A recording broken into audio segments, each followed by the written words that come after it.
రోజే కదా మీకోసం మస్తుగా ముచ్చట పట్టుకొచ్చిన దమ్మున ఎప్పుకుదామా చలో పాండ్రి. ఎన్ఎస్ఆర్ గ్రూప్ వారి ఎన్రిచ్ వాటర్ సమర్పించు ధూమ్ దా ముచ్చట. ఇక ముచ్చట్లు షురు.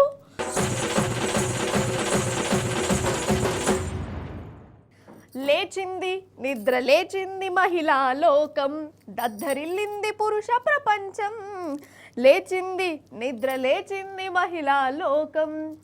ఎన్నడో సావిత్రి పెద్దరామరావు కాలం సంది వాడుకుంటూనే ఉన్నాం ఈ పాట.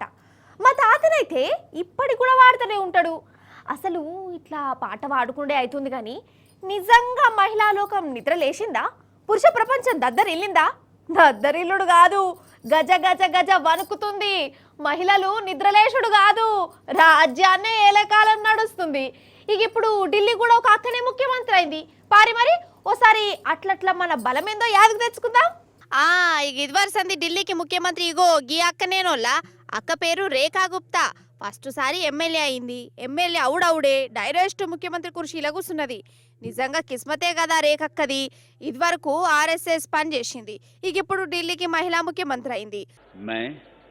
मैं रेखा गुप्ता ईश्वर की शपथ लेती हूँ कि मैं विधि द्वारा स्थापित भारत के संविधान के प्रति सच्ची श्रद्धा और निष्ठा रखूंगी.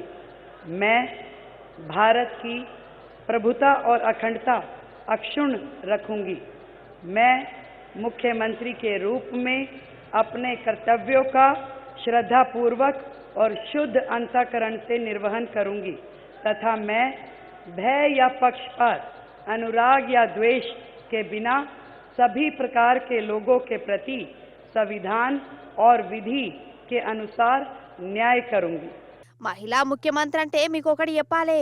ఈ అక్క కంటే ముందు చీపురుకట్ట పార్టీ నుంచి అతిశి అనే అక్క కొన్నొద్దులు చేసింది సీఎంగా. ఇక ఇప్పుడు పువ్వు పార్టీ తరపున రేఖక్క అదే సీఎం కుర్చీలో కూర్చున్నది. ఇప్పుడు మనకు దేశం మొత్తంలో ఇద్దరు మహిళా ముఖ్యమంత్రులు ఉన్నారు. ఒకలేమో అటు పశ్చిమ బెంగాల్ నుంచి మమతక్క, ఇప్పుడు ఢిల్లీ నుంచి రేఖక్క. ఇప్పుడంటే ఇద్దరు ఉన్నారు కానీ ఇదివరకు మాత్రం దేశంలో 5-6 మహిళా సీఎంలు ఉండేనోళ్ళ. మమతక్క తమిళనాడు అక్క, అటు ఉత్తరప్రదేశ్ మాయావతక్క, ఢిల్లీ శిలా దీక్షిత్ అక్క. గిట్లా 4-5 మహిళలు ఒకటే టైంలో ముఖ్యమంత్రులుగా చేసిరు. సీఎంగా చేసుడే కాదు, దేశ రాజకీయాలను చక్రం తిప్పిరు. పవర్ఫుల్ ముఖ్యమంత్రులు లెక్క మారిపోయారు. ఇక అటెనక జేక కాలం చేసింది, మాయావతక్క ఓడిపోయింది, షీలక్క కూడా ఓడిపోయింది.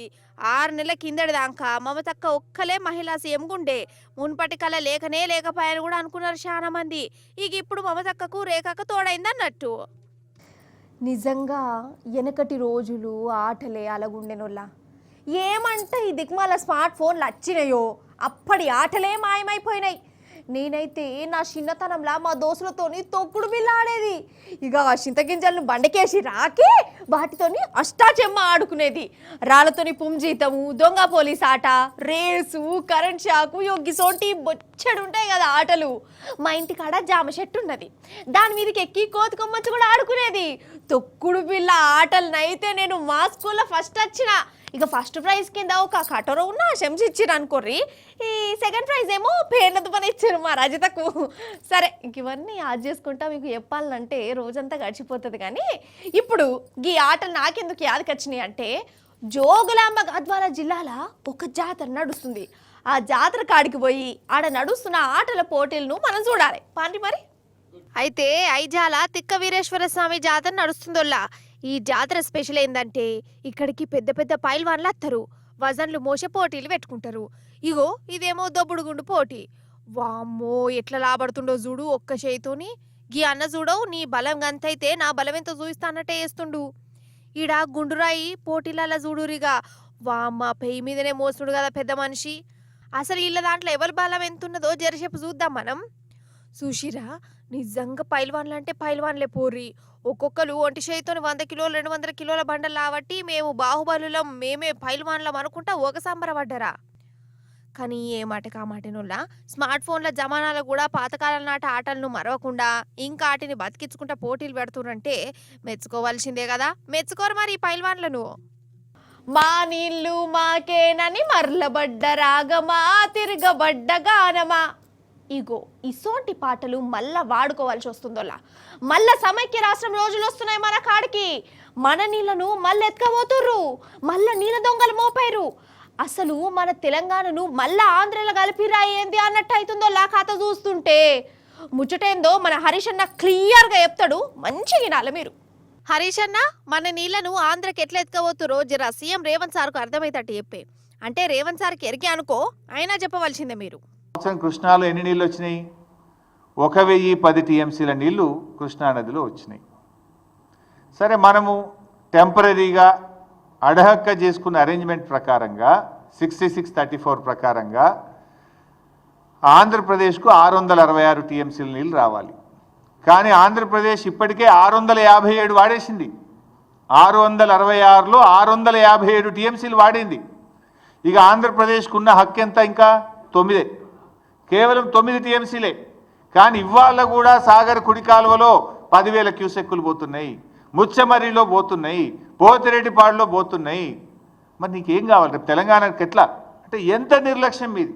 మరి తెలంగాణ మన వాటా పోతుంటే, వాళ్ళు తరలించుకుపోతుంటే గుడ్లప్పగించి ఎందుకు చూస్తున్నారు? ఇంజనీర్లు ఏం చేస్తున్నారు? మీరు ఆంధ్రాకి వెళ్ళి ఆంధ్ర చీఫ్ సెక్రటరీ రిటైర్డ్ తెచ్చి అడ్వైజర్గా పెట్టుకున్నారు కదా, అడ్వైజర్ ఏం చేస్తుండు? ఈఎన్సీలు ఏం చేస్తుండు? నీటిపారుదల శాఖ మంత్రి ఏం చేస్తుండు? ముఖ్యమంత్రి ఏం చేస్తున్నాడు? అది సంగతి. మీకు కూడా కుల్లాంకుల్లా అర్థమైంది కదా నోళ్ళ. మన నీళ్లను గట్ల ఎత్తుకబోతురు. మరి మన నీళ్లను ఆంధ్ర సర్కారు గట్ల దర్జాగా ఎత్తుకబోతుంటే ఈ సర్కారు వాళ్ళు ఏం చేస్తాండ్లు? రేవంత్ సార్ ఏం మాట్లాడుతాడు కావచ్చు అని చిన్న పొరంకి కూడా అనుమానం వస్తుంది. కానీ ఇక్కడ ఉయ్యి లేదు, కుయ్యి లేదు. నిజం చెప్పురోళ్ళ, అగర్సే ఇప్పుడు బీఆర్ఎస్ ప్రభుత్వం ఉంటే మన నీళ్లు గట్ల పోవునా? అసలు మన కేసీఆర్ సార్ దగ్గరికి రానిచ్చునా? అసలు ఆంధ్ర సర్కారు వాళ్ళు మన నీళ్ళ దిక్కు కన్నెత్తి చూసినా అగర్సే మన మీద నజరు పెడితే ఏమవుతుందో తెలంగాణ వచ్చిన కొత్తల్నే కేసీఆర్ సార్ చూయించిండు వాళ్లకు. కరకట్టదాకా తరిమిండు. 9-10 ఏండ్లు పక్క రాష్ట్ర పొరతో ఇక కీసులాట లేకుండా ఉన్నాం మనం. కానీ ఏమంటా మన కాడ కాంగ్రెస్ ప్రభుత్వం వచ్చిందో ఇక ఆంధ్ర సర్కారు వాళ్ళు పండుగ చేసుకుంటారు. చంద్రబాబు సార్ వారి నీళ్ల దోపిడీకి అడ్డు అదుపు లేకుండా అవుతుంది. మనకిట్లా లుక్సాన్ అవుతుంటే ఆఖరికి పువ్వు పాటలు కూడా సపోర్ట్ చేస్తలేరాయే. అంటే ఆంధ్రలో బీజేపీను చంద్రబాబు సార్ దోస్తులేనాయే. ఇక ఏడ దోస్తాను చెడిపోతుందని వాళ్ళు సపోర్ట్ చేయక ఊకుంటారు కావచ్చు.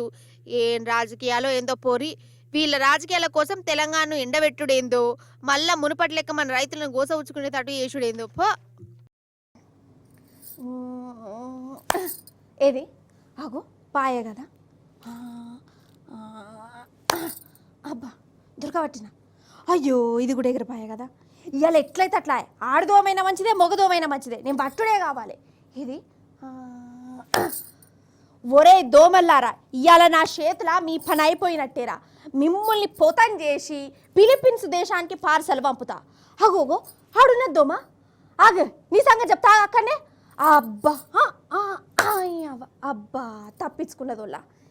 ఇంతకు నేను ఈ దోమలమ్మడి ఎందుకు పడ్డా అంటారా? పారి ముచ్చటేందో చెప్తా గానీ. రండి బాబు రండి, ఆలోచించిన ఆశాభంగం. 5 దోమలకు ₹1.5. దోమలను దొరకబట్టురి, పైసలు కమాయించురి. నెల రోజులే ఈ ఆఫరు వల్ల. ఇప్పుడు దోమలతోనూ కూడా ధనవంతులు కావచ్చుట. ఇగో వీళ్ళు దోమలను దొరకబట్టి పైసలు కూడా తీసుకుంటురు.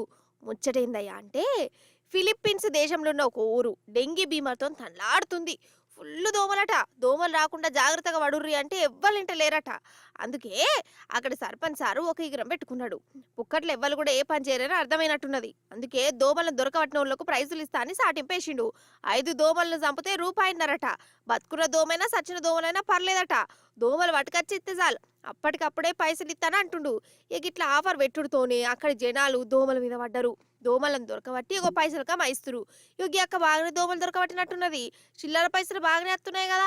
ఇగో గిన్నెనైతే నేను కవర్లో పెట్టి మరి తెచ్చినాను చూయిస్తుండు. ఉత్తగుండే బదులు దోమలు కొట్టుకుంటుంటేనైనా పైసా వస్తాయి కదా అని అందరూ కొలువులు ఇడిచిపెట్టి మరి దోమల మీదనే పడ్డరట్నోళ్ళ. మొత్తానికి సర్పంచ్ సారు ఊరి జనాలకు భలే డూటాపై చెప్పిండు పాటు కదా. అసలు నాకు తెలియక అడుగుతా, మన రేవంత్ సార్కు చదువులంటే ఇష్టం లేదా ఏంది? బడి దొంగలు, బట్టల దొంగలు, మా ఇంటికి అత్తే రొట్టెల దొంగలని పాడుకోవాలని అనుకుంటున్నా. ఎట్లా పిల్లలు బడికి పోడు ఓర్వడు కావచ్చు. అసలు బడే అద్దు, చదువులే అద్దు, చదువుల మంత్రిగా నేనుండగా ఈ చదువులు ఎందుకు అని మనసులో గట్టిగా అనుకున్నాడా? ఎట్లా ఏందవ్వా రేవంత్ సార్ నువ్వు గట్ల బరాయించబడతావి, గట్ల అనొచ్చునా అని అనేరు. ఇవి నేను అంటలేను. ఏడాది సంధి వానాకాలం చదువులతోని తిప్పలు పడుతున్న పిల్లల అమ్మ నాయనలే అంటురు. ఇగో ఈ ముచ్చట చూస్తే మీరు కూడా అంటారు కావచ్చు, చూడుర్రి. ఇప్పుడు మనం ఆదిలాబాద్ జిల్లా మావల మండలం దుబ్బగూడెం దగ్గర ఉన్న మొల్ల. ఇగో ఇటు చూడురి, బడి పిల్లలున్నారు, సార్లున్నారు. 100% ఇది బడే అనుకుంటారు కదా. నిజమే, ఇది మన సర్కార్ బడే. కానీ ఆ సర్కార్ బడి చూడు ఎట్లున్నదో, తడకలతోని కట్టుకొని సార్లు పాఠాలు చెప్తురు. ఇంకా దీనికంటే దారుణమైన ముచ్చట చెప్పాలనా, ఈ తడకల షెడ్డును 2 భాగాలు చేసిరు. ఒక భాగమేమో గుడి, ఇంకో భాగమేమో బడి. అగ చూడుర్రి, సగం గుడి సగం బడి. అటు గుడి గంటలు, ఇటు బడి గంటలు. అటు గుల్లె పంతులు మంత్రాలు చదువుతాడు, పక్క పొంటే పిల్లలకు బడి పంతులు పాఠాలు చెప్తాడు. ఇక బల్లె జాగ సరిపోక గుల్లె కూర్చొని కూడా పాఠాలు వింటారు పిల్లలు. ఇక చెప్పురి కథ ఎట్లున్నదో. My name is Sathvik. I'm studying 5th class. మాకు బడి లేదు. హనుమాన్ గుడి కాడ షెడ్ వేసుకొని కూర్చుంటున్నాము. లాట్రిన్ బాత్రూమ్ కావాలి, స్కూల్ కట్టియాలి. ఏమీ సౌకర్యం లేదు మాకు. బడి కావాలి మాకు. అందరం మంచిగా చదువుకుంటున్నాము. మాకు ఇక్కడ ప్లస్ లేవు, ఇబ్బంది అవుతున్నది. నా పేరు సాయి శివ. మాకు బడి లేక ఇక్కడ గుడికాడ చదువుకుంటున్నాము. కొందరు ఇంట్లో, కొందరు బయట చదువుకుంటున్నాము. మాకు ఇబ్బంది అవుతున్నాయి. మాకు లాట్రిన్ లేదు, బాత్రూమ్ లేదు. మేము ఇంటికి పోతున్నాం లాట్రిన్కి, టైలెట్ కూడా ఇంటికి పోతున్నాం. మాకు బడి కావాల, మంచిగా పెద్ద బడి, లాట్రిన్ బాత్రూమ్లు కావాల. గవర్నమెంట్ ఇక్కడ సాయం బడి కట్టియాలని కోరుకుంటున్నాం. అయితే ఏడాది కిందటి దాకా ఇక్కడ బడి కిరాయి ఇంట్లో నడిచేది. అప్పట్లో ఓనర్కు నెల బరాబర్ కిరాయి ఇచ్చేది అప్పటి సర్కారు. ఇక ఏమంటే మన రేవంత్ సార్ ప్రభుత్వం గద్దె మీదకి ఎక్కిందో, ఇక అది వరుసంది మన చదువులు ఎట్లా అయిపోయినాయో చూస్తూనే ఉన్నారు కదా.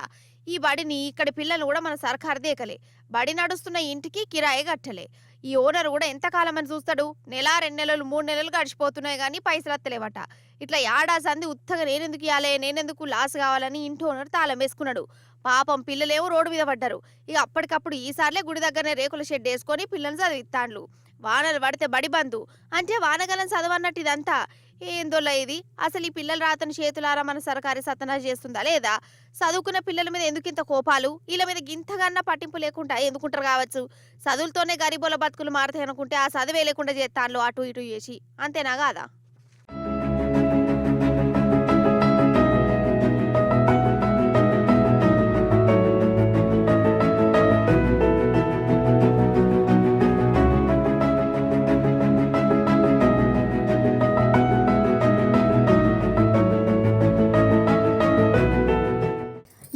మందికి తెలియజేయనిది ఏమనగా, ఇప్పుడు మన ధూమ్దా ముచ్చటల్లా చిన్నపాటి కొందరు దొంగలు వచ్చిరు.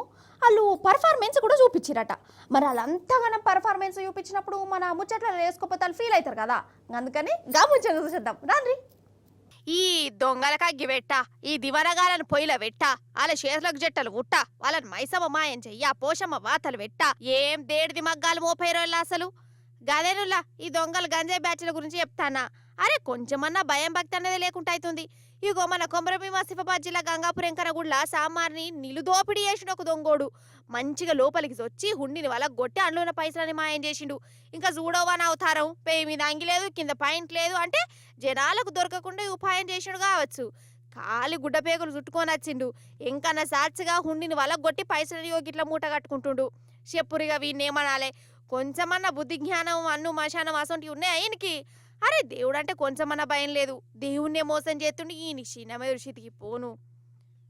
గుడి దొంగను చూసిరు కదా. ఇగో ఇల్లు గంజాయి దొంగలు. ఆ గొల్లాయిన్లు గట్టాళ్ళు చూడు. 1 2 3 4 5 6 ఓష్ని ఎంతమంది ఉన్నారా వారి మీరు. పెద్దపల్లి జిల్లా రాంగుండం దిక్కు ఈ గంజాయి బ్యాచ్ ధూమ్ధాం చేస్తాందట. ఇదర్ కమాల్ ఉదర్ కమాల్ ఇదర్ అనుకుంటే ఒక రాష్ట్రం నుంచి ఇంకో రాష్ట్రానికి సప్లై చేస్తాను. ఎన్నాళ్ళ బట్టి చేస్తానులో ఇలా దౌడల దగ్గర వాడ మొత్తానికి దొరికిపోయిరు. ఆగో ఎన్ని మూటలో చూడు. ఇవన్నీ పాపం పోరగాండ్లకు అంటగట్టి వీళ్ళు పైసలు కమాయిస్తారు అన్నట్టు. గిట్ల గంజాయి అంటగట్టి జీవితాలను బర్బాద్ చేస్తే వీళ్ళకి ఏమవుతుందో. గట్ల సంపాదించిన సొమ్ముతో ఏమన్నా బరకతుంటుందా వీళ్ళకు. కాతకున్నా వాడెత్తు. రాను మరీ అద్మానం తయారైతురోళ్ళ ఇల్లు. అబ్బా చూసినావా, అప్పటి నుంచి ఈ ముచ్చట చెప్పాలి అని అనుకుంటూనే ఉన్నా, మతి మర్చిపోయినా. ఇక గా ముచ్చట చూసేద్దాం పాండ్రి. గిదే మర్చిపోయిన ముచ్చట, పవన్ కళ్యాణ్ ముచ్చట. పవన్ కళ్యాణ్నే మర్చిపోతారా అని అనకుర్రి. మా యాంకర్ అక్కకు అప్పుడప్పుడు మతి మార్పు వస్తుంది అన్నట్టు. సరే ఇప్పుడు అసలు ముచ్చట్లో పోదాం. ఢిల్లీ సీఎం ప్రమాణ స్వీకారం కార్యానికి ఈడికెళ్ళి మన పవన్ అన్న కూడా పోయిండు కదా. ఇక మోడీ సారు స్టేజ్ మీదకి వచ్చి అందరు లీడర్లకు నమస్తే పెట్టుకుంటా పోయిండు. ఇక పవన్ అన్న కనబడుతోనే ఆగి చేతులు కలిపి జోకులు చేసినట్టు చేసిండోళ్ళ. అగో ఎట్లా నవ్వుకుంటా మాట్లాడుకుంటారో చూడు ఇద్దరు. ఇక ఈ సీన్ చూసినాక పవన్ అన్న ఫ్యాన్స్ది యోగ సంబరమా?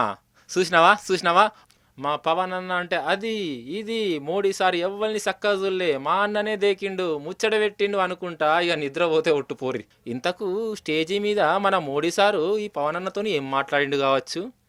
ఏది ఒకసారి చెప్పు స్వామి నువ్వే. How do we? It's not just about NDA strengthening; it is about strengthening the nation through NDA under the leadership of Honorable Prime Minister Modi ji. And it is Delhi's success is a very historical success, historical achievement after 27 years.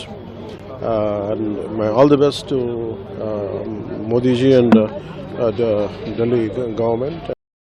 ఆగానట, హిమాలయాలకు ఇట్లా పోతున్నావా ఏంది అని కారడ్డం ఆడిండట. నేనెందుకు ఇప్పుడే పోతా కానీ ఇంకా టైం ఉన్నది హిమాలయాలకు పోయేందుకు అని చెప్పిండట పవన్ అన్న. మొత్తానికి వీళ్ళ నడుమ నడిచిన ఈ జోకులు ఇప్పుడు సోషల్ మీడియా అంతా గిర్ర తిరుగుతున్నాయి. అవుగాని మరి చంద్రబాబు సార్తోని మన మోడీ సార్కి ఇట్లా జోకులు చేసిండో అసలు కలిసిండో ఏందో ఏమో పాటు మనకెందుకు అలలుల్లి కదా. ఎన్ఎస్ఆర్ గ్రూప్ వారి ఎన్రిచ్ వాటర్ సమర్పించు ధూమ్ ధామ్ ముచ్చట. ఎగ్గివుల్లా ఇయాల్టి ధూమ్ ధామ్ ముచ్చట్లు మంచిగా ఉన్నాయి కదా, మస్తుగా చెప్పినా కదా. మళ్ళీ వచ్చినప్పుడు ఇంకెన్ని మంచి మంచి మంచి ముచ్చట్లు పట్టుకొస్తా. అప్పటిదాకా ఏం చేస్తారు? చూస్తూనే ఉండాలి T news. Tata, bye bye, నమస్తే.